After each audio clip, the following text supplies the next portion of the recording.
Hello friends, आप सभी को प्लांट लड़ी चैनल पर स्वागत है। आज की इस वीडियो की टॉपिक में विंटर से पहले अगस्त, सितंबर, अक्टूबर मंथ में कौन कौन सी टॉप 4 प्लांट्स इस मौसम में ग्रो करना चाहिए, जिसकी वजह से विंटर सीजन में बहुत ज़्यादा फूल ले सकते हैं। आज की इस वीडियो में आप लोग के साथ शेयर करूँगी। उसके अलावा इन पौधों को किस तरह से मैंने सॉइल मिक्स बना के ग्रो करी हूँ, वो भी आपको दिखाऊंगी। वीडियो के आगे पिछला विंटर सीजन में किस तरीके से पौधे पे फूल खिला हुआ था, छोटा सा वीडियो क्लिप भी आप लोग के साथ शेयर करूंगी। वैसे तो विंटर सीजन फ्लावर प्लांट बहुत सारे होते हैं, बहुत सारे प्लांट्स ऐसी होती है जिन पौधे पे विंटर सीजन में बहुत ज़्यादा फूल देखने मिलती है। बहुत से वैरायटी होती है, बहुत सारे ऐसे फ्लावर प्लांट आते हैं, लेकिन उनमें से ऐसी 4 पौधा आज की इस वीडियो में आप लोग के साथ शेयर करूंगी। पौधे की नाम भी बताऊंगी, पौधे की केयर टिप्स भी आप लोग के साथ शेयर करूंगी। वीडियो को आगे तक जरूर देखिएगा। जिन 4 पौधा आज की इस वीडियो में आप लोग के साथ शेयर कर रही हूँ, विंटर सीजन में सबसे ज़्यादा इन पौधे पे फूल देखने मिलती है। इन पौधों को बहुत आसानी से बिल्कुल फ्री में आप अपने घर पे ही तैयार कर सकते हैं। इन पौधों को नर्सरी से खरीद के लाने की भी ज़रूरत नहीं पड़ेगी। इनमें से कुछ पौधों को आप चाहे सीडलिंग भी कर सकते हैं, या फिर कटिंग तैयार करना चाहेंगे तो भी कर सकते हैं, या फिर जो छोटे छोटे बेबी प्लांट्स ग्रो होती है उन प्लांट्स को अलग करके रिपोर्टिंग भी कर सकते हैं। अगर समय से पहले इन पौधों को ग्रो करते हैं, विंटर आने से पहले पौधा बहुत ज़्यादा बुशी होती है, पौधे पे बहुत ज़्यादा ब्रांचेस होती है, जिसकी वजह से विंटर सीजन में बहुत ज़्यादा फूल देखने मिलती है। अगर विंटर सीजन में इन पौधों में बहुत ज़्यादा फूल लेना चाहते हैं तो इस मौसम में इन पौधों को ग्रो कर लेना चाहिए। तो चलिए देख लेते हैं कौन कौन से ऐसे 4 पौधा इस मौसम में ग्रो कर लेना चाहिए। तो सबसे पहले इस पौधे को देखिए, जिसे क्रिसैंथेमम या फिर सेवंथ भी कहा जाता है। वैसे तो ये एक परमानेंट पौधा है। इन पौधों को जब एक बार खरीद लेते हैं, पूरे साल ये पौधा हमारे पास बनी रहती है, लेकिन इन पौधे पे विंटर सीजन पे ही फूल देखने मिलती है। अगर आप विंटर से पहले इस मौसम में इन पौधों को कटिंग तैयार करते हैं या फिर बेबी प्लांट्स को निकाल के रिपोर्टिंग करते हैं, तो पौधा काफ़ी हेल्दी तरीके से ग्रो होती है। पौधों को जब भी समय समय पे पिंच करते हैं, खाद फर्टिलाइज करते हैं, पौधा बहुत हेल्दी तरीके से ग्रो होती है। इसलिए इस मौसम में इन पौधों को ग्रो कर लेना चाहिए। एक पौधों से कई पौधा तैयार कर सकते हैं। बार बार क्रिसैंथेमम जैसे पौधों को नर्सरी से खरीद के लाने की भी ज़रूरत नहीं पड़ती है। जैसे कि जो पिछला विंटर सीजन की हमारे पास जो पुरानी मदर प्लांट्स होते हैं, उन्हीं प्लांट से कटिंग लेके बहुत सारे पौधा तैयार कर सकते हैं। और दूसरा पौधा जिसे मारीगोल्ड या फिर गेंदा के नाम से भी जानते हैं।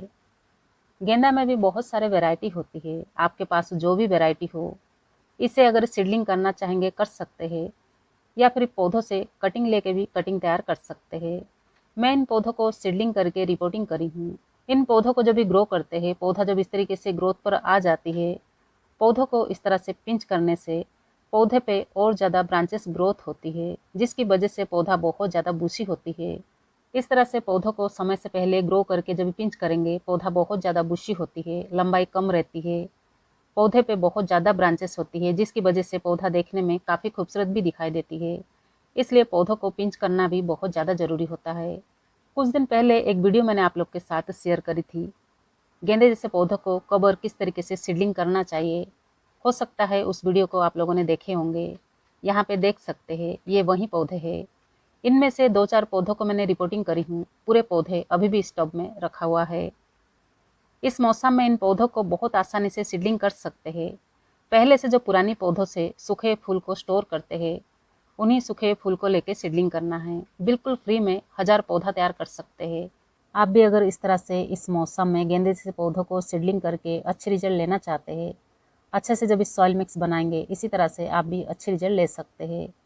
या फिर अगर आप चाहें तो उस वीडियो को भी जाके देख सकते हैं, मैंने किस तरह से इन पौधों को सीडलिंग करी हूँ। गेंदे की पौधे के अलावा जो तीसरा पौधा है, जिसे केलांचू के नाम से जानते हैं, यहाँ पे देख सकते हैं। इस पौधे को केलांचू के नाम से जाना जाता है। ये एक सेकुलेंट वैरायटी की पौधा है। पौधा परमानेंट तो है, लेकिन विंटर सीजन में ही पौधे पे फूल देखने मिलती है। अगर आपके पास पहले से पुरानी पौधे होंगे, पुरानी पौधों से कटिंग लेके भी ग्रो कर सकते हैं, या फिर पौधों की जो पत्तियां होती है, पत्तियों को भी निकाल के ग्रो कर सकते हैं। इन दोनों तरीके से इन पौधों को तैयार किया जा सकता है। विंटर में बहुत ज़्यादा फूल लेने के लिए इस मौसम में इन पौधों को अगर कटिंग से तैयार कर लेते हैं, तो विंटर आने से पहले पौधा बहुत ज़्यादा बुशी हो जाएगी। जैसे कि केलांचू जैसे पौधों में देसी वैरायटी और हाइब्रिड वैरायटी के पौधे देखने मिलती है। आपके पास जो भी पौधे होंगे उन्हीं पौधों से कटिंग लेके नए पौधा तैयार कर सकते हैं। पौधों को अगर देखभाल करेंगे पौधा बहुत ज़्यादा हेल्दी ग्रोथ होते रहेगी। इस पौधे के अलावा जो चौथा पौधा है जिसे डहेलिया के नाम से जानते हैं, डहेलिया भी एक विंटर सीजन फ्लावर प्लांट है। इन पौधों को बल्ब से भी ग्रो कर सकते हैं या फिर पौधों से कटिंग लेके पौधा तैयार कर सकते हैं। कटिंग लेके भी तैयार करते हैं तो इस मौसम में बहुत जल्दी कटिंग तैयार हो जाती है। एक पौधों से कई पौधा कटिंग लेके ग्रो कर सकते हैं। मैंने भी इस पौधे को कुछ दिन पहले ही कटिंग से तैयार करी थी, पौधा तैयार हो चुकी है। दोबारा फिर से इन पौधों से कटिंग निकाल के दूसरा पौधा भी तैयार कर सकती हूँ। इस तरह से पौधों से जितना ज़्यादा कटिंग निकाल के कटिंग तैयार करते हैं, पुरानी पौधा भी बुशी हो जाती है। जिन कटिंग को ग्रो करते हैं वो पौधा भी तैयार हो जाती है। इस पौधे को भी विंटर के लिए अभी से तैयारी कर लेना चाहिए। बहुत आसानी से कटिंग से तैयार होने वाली पौधा है। वैसे तो इन 4 पौधे के अलावा और भी ऐसी बहुत सारे पौधे होते हैं जो कि विंटर सीजन फ्लावर प्लांट होते हैं, जिन पौधों को अभी से तैयारी कर लेना चाहिए। पौधे पे अच्छी हेल्दी ग्रोथ लेने के लिए सही तरीके से सॉइल मिक्स में पौधों को ग्रो करना भी उतना ही ज़रूरी होता है। तो चलिए देख लेते हैं मैं इन पौधों को किस तरीके से सॉइल मिक्स में ग्रो करी थी। जैसे कि कुछ इस तरह से मिट्टी में पौधों को मैं रिपोर्टिंग करी हूँ। जो पहले से जिन गमलों में पौधा लगा हुआ था उन मिट्टी को खाली करके 2 दिन के लिए धूप में अच्छा से सुखाई थी। उसके बाद इस मिट्टी के अंदर अच्छा से डिकम्पोज किया हुआ कार्बन कंपोस्ट मैंने डाली हूँ। उसके अलावा हल्दी पाउडर डाली हूँ, थोड़ी सी मात्रा में चूना डाली हूँ, थोड़ी सी मात्रा में जो राख होती है राख डाली हूँ। साथ में बहुत सारे चाय पत्ती मैंने स्टोर करके सुखा के तैयार रखी थी, उससे मैंने डाली हूँ। इस तरह से इस मिट्टी में मिलाई हूँ।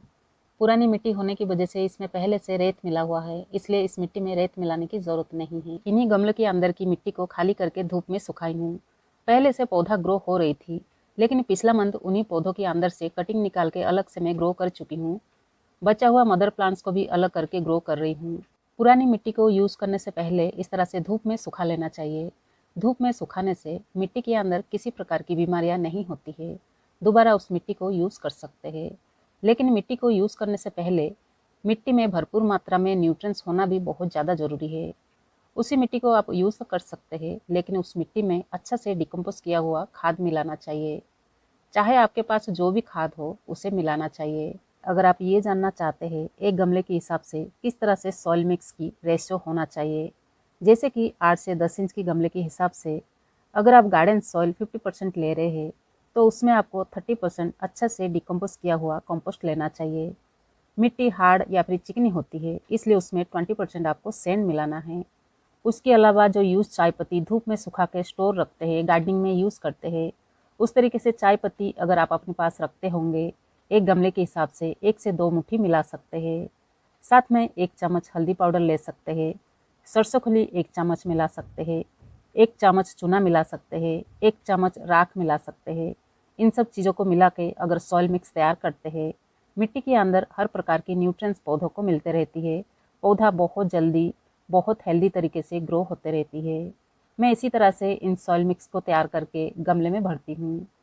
जैसे कि जो चूना होता है, राख होती है, बहुत कम मात्रा में मिलाना चाहिए।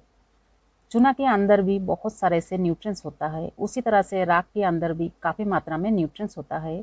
साथ में मिट्टी के अंदर किसी प्रकार की फंगस को होने नहीं देती है। राख के अंदर अधिक मात्रा में कैल्शियम, पोटासियम, उसके अलावा कार्बोनेट होती है। लेकिन इस बात का ज़रूर ध्यान रखिए, इन चीज़ों को जब भी मिलाए बहुत कम मात्रा में मिट्टी में होना चाहिए। इस तरीके से सॉइल मिक्स जब भी बना के पौधों को रिपोर्टिंग करेंगे, मिट्टी में हर प्रकार के न्यूट्रिएंट्स पौधों को मिलते रहेगी। मैं इसी तरह से पुरानी मिट्टी को दोबारा यूज़ करके पौधों को रिपोर्टिंग करती हूँ। मिट्टी हमेशा वेल ड्रेन्ड होना चाहिए, मिट्टी के अंदर भरपूर मात्रा में न्यूट्रिएंट्स होना चाहिए। पौधा अभी बहुत छोटा होता है, इस समय में मिट्टी में ओवर वाटरिंग नहीं होना चाहिए, इस बात का ज़रूर ध्यान रखिए। पौधों को लगाते समय गमले के अंदर ड्रेनेज होल क्लियर होना, मिट्टी अच्छा से वेल ड्रेन तरीके से बना हुआ होना बहुत ज़्यादा ज़रूरी है। जब तक मिट्टी ड्राई दिखाई ना दे तब तक पौधों को पानी नहीं देना चाहिए। गमले को ऐसी जगह में रखिए जहाँ पर कम से कम 5 से 6 घंटे की धूप आती हो। इस तरह से अगर ध्यान देते हैं, विंटर से पहले ये सब काम अगर करते हैं तो विंटर आने से पहले पौधा बहुत ज़्यादा बुशी होती है, हेल्दी होती है। वैसे हो सकता है आने वाला वीडियो आप लोग के साथ में शेयर करूँ इन पौधों को किस तरह से फर्टिलाइज़ करना चाहिए, किस तरह से पिंच करना चाहिए, जिसकी वजह से पौधा बहुत ज़्यादा बुशी हो सके। अगर आने वाला वीडियो भी आप लोग देखना चाहते हैं, वीडियो को लाइक करके चैनल को सब्सक्राइब ज़रूर कीजिएगा, ताकि आगे जब भी मैं वीडियो पोस्ट करूँ आप तक पहुँच पाए। इसी तरह से इन 4 पौधों को आप अपनी गार्डनिंग में बिल्कुल फ्री में अगस्त, सितंबर, अक्टूबर मंथ में तैयारी कर सकते हैं। अगर इनमें से कोई पौधा आपके पास नहीं है, किसी फ्रेंड के पास अगर ये पौधा आपको दिखाई दे, उन्हीं पुरानी पौधों से थोड़ी सी कटिंग ले आ सकते हैं। इसी तरह से विंटर के लिए तैयारी कर सकते हैं। तो चलिए आगे देख लेते हैं पिछला विंटर सीजन में मेरे गार्डन में किस तरह से फूल खिला हुआ था। छोटा सा वीडियो क्लिप आप लोग को दिखाना चाहती हूँ। तो यहाँ पे इस डहेलिया की पौधों को देख सकते हैं, पौधे पे कितना ज़्यादा फूल खिला हुआ था। पिछला विंटर सीजन में काफ़ी अच्छा मुझे रिजल्ट देखने मिली थी। अगर पौधों को समय से पहले ग्रो करते हैं, पौधों को ग्रोथ होने के लिए समय मिल जाती है, जिसकी वजह से पौधों को ज़्यादा से ज़्यादा बुशी बना पाते हैं। पौधे पे जितना ज़्यादा ब्रांचेस होती है, इसी तरह से फूल देखने मिलती है। पौधों को सिर्फ लगा लेना नहीं होता है, अच्छी तरीके से सॉइल मिक्स में ग्रो करना, समय समय पे फर्टिलाइज करना उतना ही ज़्यादा ज़रूरी हो जाता है। तभी जाके पौधे पे काफ़ी अच्छा रिजल्ट देखने मिलती है, चाहे इस तरह से डहेलिया हो या फिर गेंदे की पौधा भी क्यों ना हो। इन पौधों को समय से पहले ग्रो कर लेना चाहिए। अगर विंटर से पहले इन पौधों को ग्रो करते हैं, पिंच करते हैं, फर्टिलाइज करते हैं, पौधों को जितना ज़्यादा बुशी बना पाते हैं, पौधे पे इसी तरह से फूल देखने मिलती है। पौधे पे 100 से भी ज़्यादा फूल लेना चाहते हैं तो इस मौसम में इन पौधों को तैयारी कर लेना चाहिए। जितना जल्दी इन पौधों को तैयारी करते हैं, पौधों को बुशी बनाने में समय मिल जाती है। वैसे कुछ दिन पहले एक वीडियो मैंने पोस्ट करी थी, क्रिसैंथेमम पौधे की कटिंग को किस तरीके से ग्रो करना चाहिए। आप अगर इन पौधे की कटिंग तैयार करके बहुत सारे पौधा तैयार करना चाहते हैं, चैनल पे जाके उस वीडियो को भी देख सकते हैं। बहुत आसान तरीके से जितना चाहे उतना पौधा तैयार कर सकते हैं। क्रिसैंथेमम के अलावा जो कैलांचो के पौधे होते हैं, कैलांचो के पौधे पे भी विंटर सीजन में इसी तरह से फूल खिलते हैं। बहुत खूबसूरत पौधा होता है। पौधा तो खूबसूरत होता ही है, लेकिन पौधे पे जब इस तरीके से फूल खिलती है, काफ़ी लंबे समय तक पौधे पे इसी तरह से बनी रहती है। पौधे के साथ साथ फूल भी देखने में काफ़ी खूबसूरत होता है। पिछला विंटर सीजन की जो पुरानी मदर प्लांट्स होते हैं, उन पौधों में बहुत सारे ब्रांचेस होती है। हर एक ब्रांचेस को कट करके नए पौधा तैयार कर सकते हैं। जितना चाहे उतना पौधा तैयार कर सकते हैं। पौधों को समय से पहले ग्रो करने का मतलब यही होता है कि पौधों को बहुत ज़्यादा बुशी बना पाते हैं। समय से पहले अगर बहुत ज़्यादा पौधा ग्रोथ ले लेती है, सही समय आने पर जब भी पौधे पे फूल खिलती है, तो इसी तरह से अच्छी रिजल्ट देखने मिलती है। जैसे कि कैलांचू एक सेकुलेंट वैरायटी की पौधा होता है। इन पौधों को बिल्कुल भी ओवर वाटरिंग नहीं होना चाहिए। अगर बहुत ज़्यादा इन पौधों को ओवर वाटरिंग करते हैं, पौधा गल सकती है, मर सकती है, पौधे के अंदर रूट रोट हो सकती है। इसलिए तभी पानी देना चाहिए, मिट्टी जब तक ड्राई दिखाई ना दे। उसके अलावा इन पौधों को जब भी आप ग्रो करें, अच्छा से वेल डन तरीके से सॉइल मिक्स होना चाहिए। जो गमला पॉट्स में ग्रो करेंगे, ड्रेनेज होल क्लियर होना चाहिए। पौधों को ग्रो करते समय अगर चिकनी मिट्टी, हार्ड मिट्टी में ग्रो करते हैं, आगे पौधा हेल्दी तरीके से ग्रो भी नहीं हो पाती है। एक समय के बाद ओवर वाटरिंग से पौधा मर भी सकती है। इसलिए इन सब बातों को ध्यान रखना भी उतना ही ज़रूरी होता है। उसके अलावा कैलांचू जैसे पौधों को बहुत बड़ी साइज़ के गमले में ग्रो करने की ज़रूरत नहीं पड़ती है। छोटे से छोटे पॉट्स में भी इन पौधों को ग्रो करते हैं। पौधे पे इसी तरह से अच्छी रिजल्ट देखने मिलती है। आने वाला विंटर सीजन में भी इस तरह से अच्छा रिजल्ट लेना चाहते हैं, अभी से इन 4 पौधों को ग्रो कर लेना चाहिए। वैसे मैं इन पौधों को सबसे पहले इस तरह से अलग से कटिंग तैयार करती हूँ। कटिंग जब भी आगे ग्रोथ हो जाती है, कम से कम 3 से 4 इंच होती है, उसके बाद इन पौधों को निकाल के अच्छा से सॉइल मिक्स बना के रिपोर्टिंग करती हूँ। आप भी अगर इस तरीके से कटिंग निकाल के एक साथ में पौधों को तैयार करना चाहेंगे, कर सकते हैं। पौधा बहुत जल्दी तैयार हो जाती है। या फिर इस तरह से पॉली बैग लेके अगर कटिंग को तैयार करना चाहेंगे, कर सकते हैं। इस तरीके से पॉली बैग में जब भी कटिंग तैयार करते हैं, पौधों को कम से कम 4 से 5 इंच या फिर 6 इंच तक ग्रोथ कर सकते हैं। उसके बाद दोबारा अच्छा से सॉइल मिक्स बना के 8 से 10 इंच की गमले में रिपोर्टिंग करना चाहिए। आगे जैसे जैसे पौधा ग्रोथ होते रहेगी, पौधों को पिंच करते रहना चाहिए, फर्टिलाइज करते रहना चाहिए। विंटर आने तक पौधा काफ़ी हेल्दी तरीके से ग्रो हो जाती है। तो चलिए फ्रेंड, आज की इस वीडियो को यहीं ख़त्म करते हैं। वीडियो अगर पसंद आई हो, वीडियो को लाइक करके चैनल को सब्सक्राइब जरूर कीजिएगा। अगर आप कुछ पूछना चाहते हैं, कमेंट करके पूछ सकते हैं।